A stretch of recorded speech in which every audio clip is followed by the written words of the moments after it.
Madam Chair, hindi ko maintindihan yung ugali ng ating resource person. I'm simply asking about a 10 million peso item.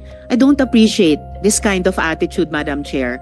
Hindi ko rin maintindihan ang ugali ni Senator Risa Ontiveros. Noong 2016, tumatakbo si Senator Risa Ontiveros na senator, nakailang talo na siya. Humingi siya ng tulong sa akin, thinking na hindi mananalo si President Rodrigo Duterte. Pinakiusapan ko ulit, Kong, please tulungan mo na lang. Nanalo na siya, at nung nanalo siya, anong ginawa niya? Siya ang pinakaunang umatake kay President Rodrigo Duterte. Anong tawag sa ugaling ganito? Yung huling tanong ko sa ngayon, Madam Chair, for 2025, one of the OVP's programs, Pagbabago Campaign, 1 Million Learners Entries, involves the provision of bags to 1 million learners in remote communities while initiating tree planting activities. This gets an appropriation of 100 million pesos. Part of this campaign is an allocation of 10 million pesos for the distribution of Isang Kaibigan books, a children's book authored by the VP. Pwede po bang sabihin ni VP sa atin more tungkol sa librong ito? Here, let me make a rebuttal and another example of politicizing the budget of the government. Ito pong sinabi ni Senator Risa Ontiveros na at the proper time she'll make a motion to lodge the budget, the requested budget of the OVP to the other agencies. Let me just quote Senator Risa during the Akbayan Congress. Alam ko po na ang daming kalat ni Duterte na hirap tayong linisin. Ang kadiliman noong panahon niya ay talaga namang nanuot sa ating lipunan para mansa na napakahirap tanggalin. At habang ang anak niya ay may kapangyarihan pa, hindi magiging madali ang ating laban. While VP Sara is in power, the threat of a full-blown Duterte comeback is still a very real and present danger. For one, they are supported by one major superpower, China. So that is an example of politicizing the budget of the government. May we request, Madam Chair, that Senator Risa Ontiveros repeat the last question? I will certainly, if you request, Madam Chair, repeat my question dahil walang kinalaman sa kasasabi lang ng VP ngayon.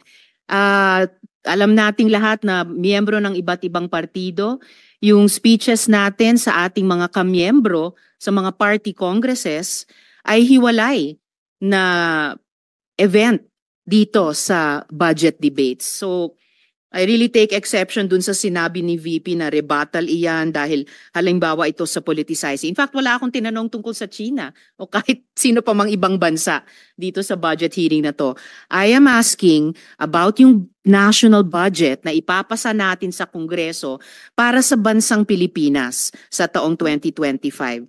At ang pangalawang at huling tanong ko sa ngayon, before I make at the proper time propose an amendment which may or may not be accepted by the chair and by the colleagues para nga mas i-align ang mga kaperahan natin lalo na't masikip ang fiscal space natin dun sa mga appropriate programs sa appropriate agencies na malayang-malaya ang OVP makipag-partner sa kanila tulad ng sino pang opisina sa executive.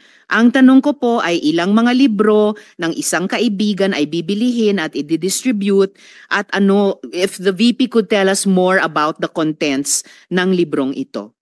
Madam Chair.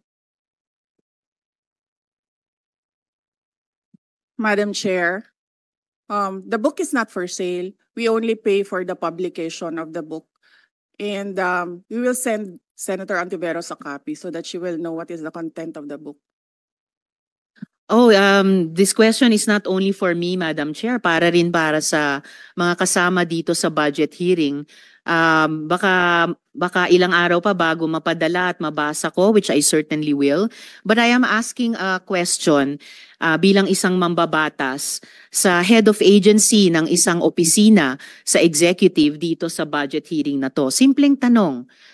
Tell us more about the book, Isang Kaibigan, at ilang kopya nito ang bibilihin ng gobyerno sa halagang 10 milyong piso at i-distribute sa kasama ng mga bags sa 1 million learners sa remote communities, Madam Chair. Madam Chair, this is an example of politicizing the budget hearing through the questions of a senator. Ang problema niya kasi, nakalagay yung pangalan ko doon sa libro. At yung libro na yan, ibibigay namin doon sa mga bata. At yung mga bata na yan, may mga magulang na boboto. At yung pangalan ko ay nagkalat doon sa kung saan man ibibigay yung libro. Madam Chair, we commit to send tomorrow everyone in this room a copy of the book.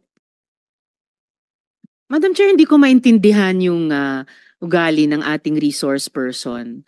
It is a simple question. Paulit-ulit na this is politicizing.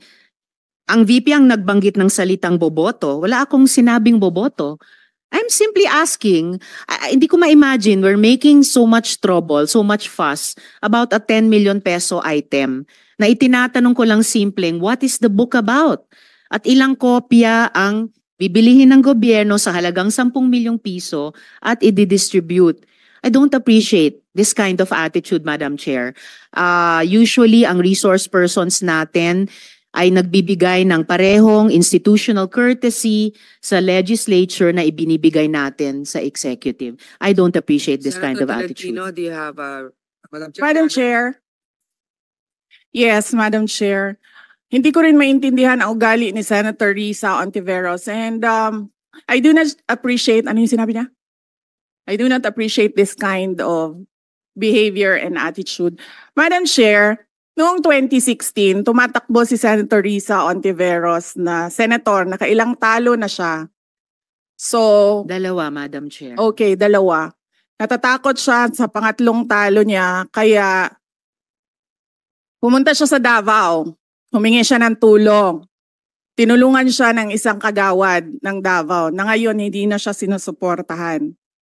Humingi siya ng tulong sa akin, thinking na hindi mananalo si President Rodrigo Duterte. Kinausap niya ako ng kinausap doon sa law office ko sa Davao City. Sabi ko sa kanya, o sige, tutulungan kita. Chinika niya ako ng chinika. Tapos umalis siya. Siyempre, hindi naman siya tumutulong kay Pangulong Duterte. Hindi din totoo yung sinabi ko na tutulungan kita. Tinext niya ako. Pwede ba akong mag-follow up sa hinihingi kong tulong sa boto dyan sa Davao City? So sabi ko sa kanya, okay, sige.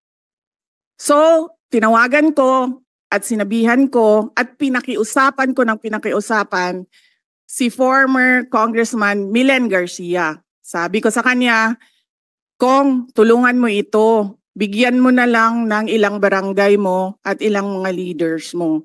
Ayaw pa siya tulungan ni former Congressman Milen Garcia. Pinakiusapan ko ulit, Kong, please tulungan mo na lang. Nanalo na siya at nung nanalo siya, anong ginawa niya? Siya ang pinakaunang umatake kay President Rodrigo Duterte. Anong tawag sa ugaling ganito? With due respect to our resource persons and also our colleagues, I think this doesn't really, I understand there's history among all of us here, but I think that we should really stick to the budget, and I think this is just being very objective. I would like to ask also, since we're going to be furnished a copy tomorrow, we can look at it and evaluate what the content of the book is. But maybe just a general, we won't ask line by line, ano ba yung libro na yan? But tell me, is it for good manners and right conduct? That's fine. Is it science? Is it history? So maybe just a general one, so we can just answer it. Because I understand that every office will have its own advocacy and initiative.